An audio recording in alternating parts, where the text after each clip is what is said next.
shopping like a billionaire.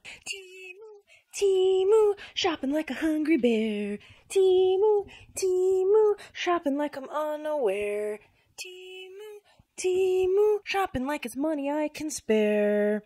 Temu. The first red flag I saw with Temu is that they were going after literally every influencer, from the largest ones, but also to the smallest YouTubers. No reputable brand is going to daily contact small YouTubers like myself to do Temu sponsorship. It just doesn't happen. It'd be awesome if it did, but it just does not happen. So when I started seeing not only the huge YouTubers promoting Temu, but also small YouTubers, even smaller than myself, having sponsorships or some kind of incentives with Temu, I knew already something was up. Huge red flag warning. And this is no shade to any smaller YouTubers that, worked with Temu or put out a Temu video. I get it. Being a small YouTuber is tough. The algorithm just buries us, nobody watches our videos, and if they do, they don't subscribe. I totally get it. This video is more for the consumer, or if you feel like you're getting hyped up by Temu and you might be,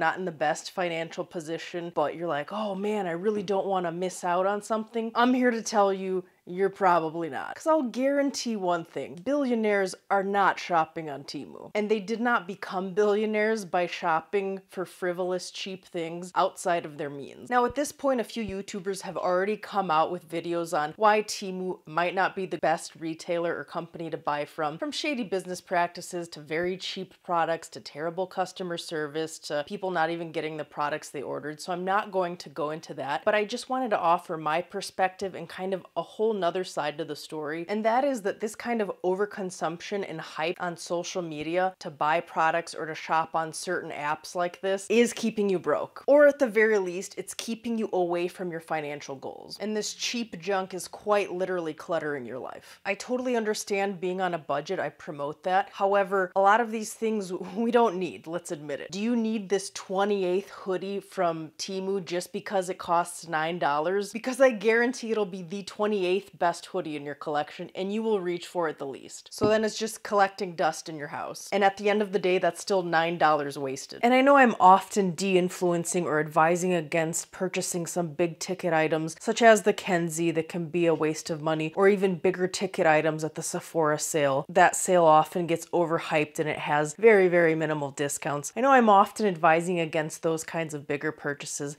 However, there's something also to be said about these inexpensive purchases because they add up. They can add up just as much as some of these one-off big ticket purchases. And it also creates a habit or a tendency for us to spend money on things we don't need, and we look at it just, oh, it's just a few bucks here and there. But again, it's a habit that's causing these costs to add up. And let's be honest, we're not getting on these apps and only spending $9. We might come away with $50, $100, $200, $300 worth of things. And it might look like we got a lot of stuff and it's a good deal, but it's not a good deal if you didn't need any of this junk. And then it's literally just money wasted anyway. I've said this in a lot of videos in the past, but nobody knows your financial situation better than you, and no one's going to look after your wallet better than you are. No one's going to have your best interests at heart more than you. And that goes for me as well. I'm often recommending to you guys and hyping press-on nails, impress nails, dashing diva nails myself. If you're in financial straits or you might not have the money to go out and buy that,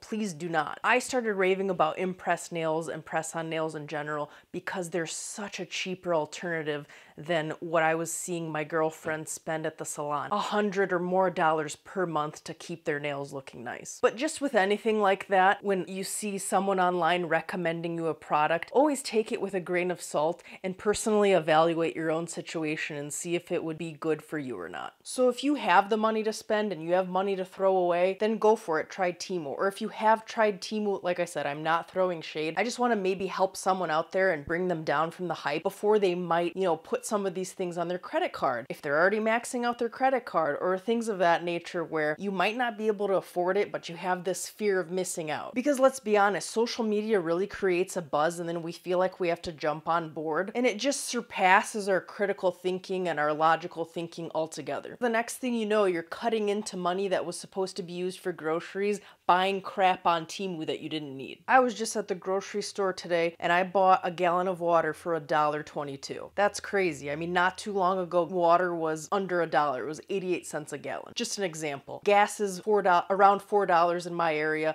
a lot more in other places. A case of canned cat food used to be $20, $22. Now that same case is $30. So things are getting more and more expensive, things we actually need. So I think it's smart to actually sit down and think twice. Hey, do I need, like I said in the hoodie example, do I need this 28th hoodie? Do I need this cheap dollar bronzer? Do I need all these cheap little things just because I was influenced to buy it or because I need something new and I'm bored? Because retail therapy is definitely a thing as well. Sometimes we're just bored, we had a bad day, we don't know what else to do, so we just buy new things and it gives us that instant gratification when we get it. But then that fades and what are you left with? Credit card debt. At the end of the day, it may not be worth it. I wasn't even going to film this video next. I wasn't even going to film tonight at all, but it hit my spirit. I wanted to at least help. Maybe there's someone out there that was about to click the submit order button, but maybe shouldn't have. I hope you take a step back. Maybe think twice. Hey, do I need this crap? Is it actually just going to become junk that sits there in my house? Could I use this money for something else? That's all I have today with thoughts on that subject. Let me know what you guys think in the comments. I hope this video is helpful to someone out there. And until next time, off I go. Very well, thanks for dropping by. Off you go.